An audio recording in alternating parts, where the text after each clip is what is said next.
Retreat in Daily Life, the Spiritual Exercises of St. Ignatius of Loyola,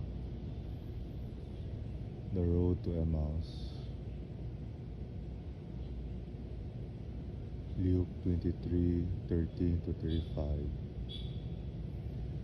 That same day, two followers of Jesus were going to Emmaus, a village 7 miles from Jerusalem, and they were talking to each other about all the things that had happened. While they were talking and debating these things, Jesus himself approached and began to accompany them, but their eyes were not able to recognize him. He asked, "What is it you are talking about?" The two stood still looking sad. Then the one named Cleophas answered, "Why, it seems you are the only traveler to Jerusalem who doesn't know what has happened there these past few days." And he asked, "What is it?" They replied, "It is about Jesus of Nazareth. He was a prophet, you know, mighty in word and deed before God and the people. But the chief priests and our rulers sentenced him to death. They handed him over to be crucified. We had hoped that he would redeem Israel.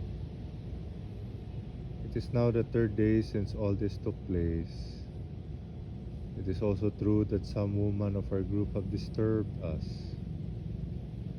When they went to the tomb at dawn, they did not find his body, and they came and told us that they had a vision of angels who said that Jesus was alive.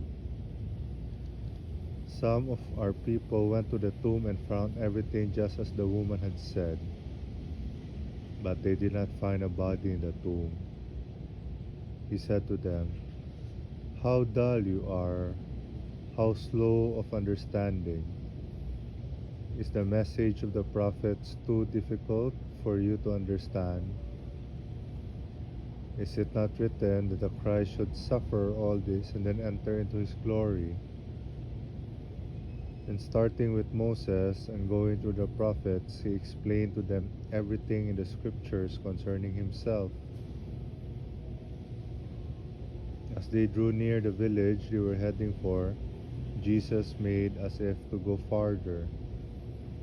But they prevailed upon him, "Stay with us, for night comes quickly. The day is now almost over." So he went in to stay with them.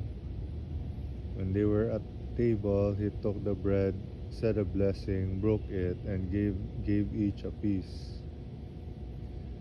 Then their eyes were opened and they recognized him, but he vanished out of their sight. And they said to one another, "Were not our hearts burning within us when he was talking to us on the road and explaining the scriptures?" They immediately set out and returned to Jerusalem. There they found the 11 and their companions gathered together. They were greeted by these words, "Yes, it is true, the Lord is risen. He has appeared to Simon." Then the two told what had happened on the road to Emmaus, and how Jesus had made himself known when he broke bread with them.